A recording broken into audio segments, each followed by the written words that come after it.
And now for our looking back speech, student Jaclyn Marston.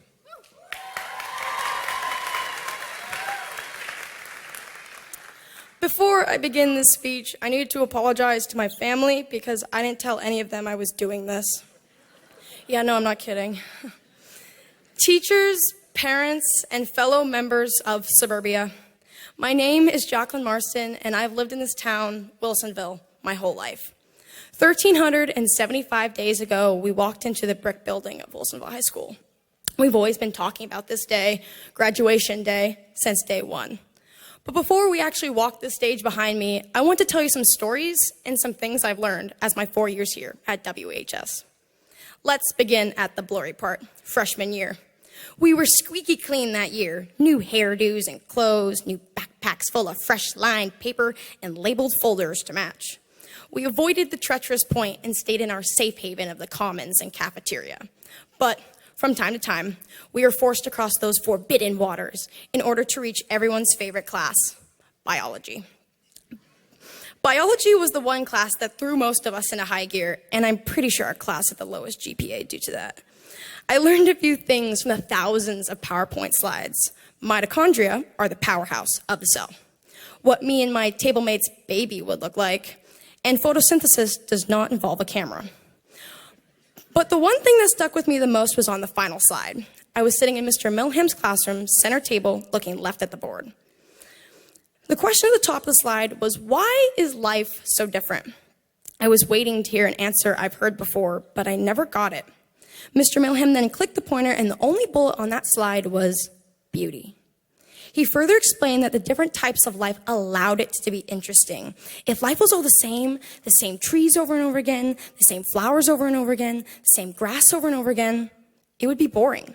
And that's why we are all so different.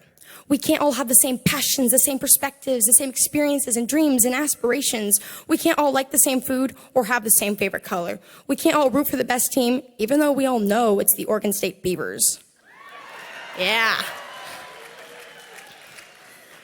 You have to look around this world and appreciate our differences because it makes life more beautiful and interesting and worth exploring. Sophomore year, we all became a little more comfortable. We left the commons and were slowly moving south towards the point. We knew where classes were, knew some upperclassmen, but most importantly, we weren't freshmen. We finally felt like high schoolers. I think the number one factor in that were the swinging flails of car keys on lanyards. You'd hang them on your neck so they'd bounce with your swag, or have the lanyard hang so low out of your pocket you had to play jump rope with it as you walked down the stairs. You felt powerful as your keys hit the beige desk, bang! But later that day, you'd be like me, walking towards the buses, and hear bang! Mitchell Stauffer hits Drew Schwartzer's car. We walked the halls differently, learned in the classroom differently, and encountered teaching styles like we never had before. My first experience of, oh, I should have been paying attention, was in Mr. Humphrey's advanced algebra class, because it was the first time he called on me that entire year. And he totally threw me off guard. I was in some type of trance, and his words made no sense. I quickly glanced about the board, and he wanted to know which number had the bigger absolute value, -13 or -27. I said -27, but when further asked for an explanation, I was stumped. He coolly turned around, paused, and said, absolute value isn't about how far you go, it's about how far you've come. He returned back to the board, and no further questions were asked that year. But I had that statement ringing in my head for all the days afterwards. It's really hard in high school not to compare yourself to your peers, who has the nicest car, the nicest clothes, the most amount of friends. But grades were the worst because they're quantifiable. It's heartbreaking knowing that you studied the material for 3 hours a night, 2 weeks in advance for a test, and came out with a B-, while your classmates barely even did the homework and got over 100%. But the person who learned the most is the person who went from a D+ to a B-, not the person who went from an A- to an A. Learning has to do with desire, curiosity, and effort.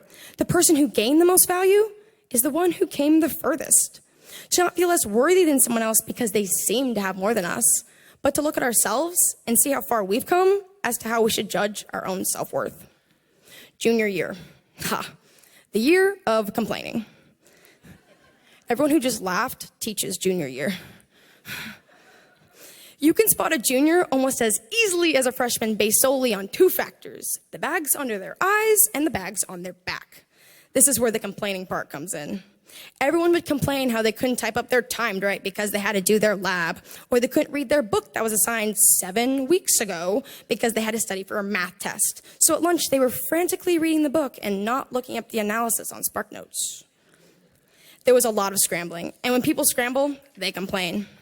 My favorite moment of complaining was by far when they announced when state testing would occur.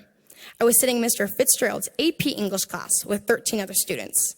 He broke the news that the week before AP testing, we were given the privilege to participate in state testing and all of the state testing: math, science, reading, and writing. We might have had only 14 voices, but Mr. Fitzgerald heard every single one of us. He was upset. But after hearing us complain for a heated 5 minutes, he had enough. He snapped and said, "Of course, it's not fair or right, because that's just what happens. Complaining to me won't stop it." It was interesting seeing him like that because he was totally right. If you're actually asking for change and someone's aid, it's help. Or pity, because you don't want to change, you just like the attention. And Mr. Fitzgerald knew that. Complaining to him wasn't going to reschedule the state of Oregon's testing, so we just had to get to work. There's going to be countless times where something will get difficult and then only become more difficult. You're just going to have to deal with it. So after that year, we got through the worst of it. Senior year was fun. We began it by starting the new hopeful tradition of senior sunrise, where we all went down to the football field and watched the gray clouds cover the sky. Oh, Oregon, always so kind. We had a lot of laughs that year. One of my favorites is when Miss Tucker accidentally started an entire class group message. You remember. A little context. She started a text reminder system where she could send out a message to all of our phones for important senior reminders. But, fortunately for us, she can change the messages to one way. So we, the individuals, could send a message to the group, the entire senior class. Simultaneously, during fifth period, every single senior's phone received a message. I looked at my phone, and the first message was from Donald Trump saying, "Miss Gregg, where you at, BB?" Unfortunately, within about 30 minutes, Miss Tucker fixed the group message, but it was fun while it lasted. Senior year was different from all the other years because as our favorite substitute teacher, Mr. John Welty, who, if you didn't know, taught our previous principal, Mr. Downs, once said, "You can finally see the light at the end of the tunnel, but you learn that the light is actually an oncoming freight train." And that's when it hit me of how awesome our teachers are. 4 years ago, I sat right over there for the class of 2012's graduation. My sisters were graduating. The speaker was congratulating the teachers more than the actual graduates, and I, as a naive 8th grader, didn't understand.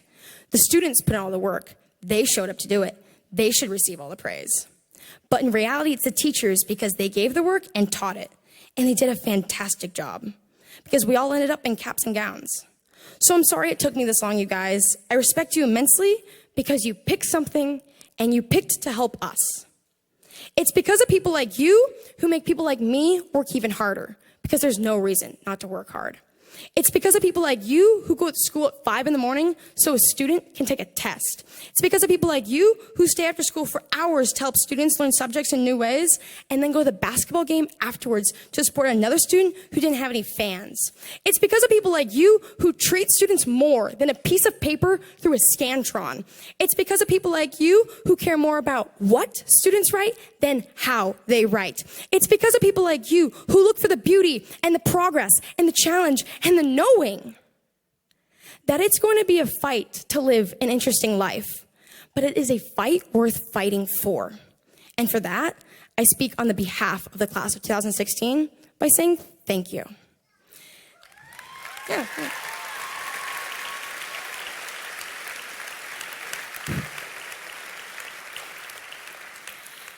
And then there's the rest of you.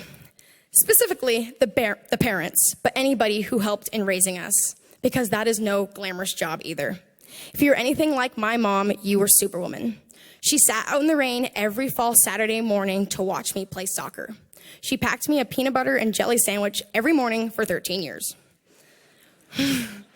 When I forgot my geometry binder freshman year, she left work to bring it to me during a miraculously timed fire drill. She taught me how to drive and to walk into a room like I owned it. She held me when I would cry and laugh at my bad jokes. She is everything I've ever wanted to be. So to all the parents and families who gave it their all for the last 18 years, thank you. I don't admire only my family, but all of our families, because you've done this scary thing called life, and you got us through it too. 1,375 days ago, we walked into the brick building of Wilsonville High School, but we sure aren't the same people who are walking out. In that short period of time, so much has changed, so many stories were written. Everyone's story is different, but what is unique to us here sitting in blue, is we all did it at Wilsonville High School. The beginning of your story started here whether you like it or not, and those stories are worth telling and worth listening to. Everyone's story is. From strangers on the street to close family and friends, but most importantly, and always forgotten, you. Your story is worth telling and worth listening to because it's beautiful and progressive and challenging and overall fascinating. I love telling stories. Thank you all for letting me tell you some of mine. But most importantly, I loved being a part of yours. So thank you, class of 2016, for letting me be a part of your story.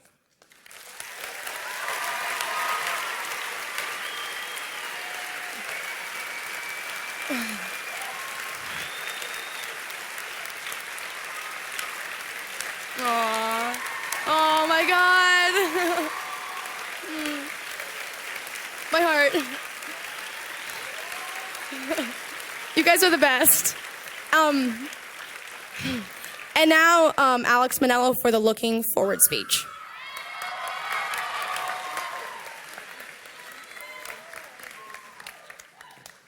Let's have another little round of applause for Jaclyn Marston.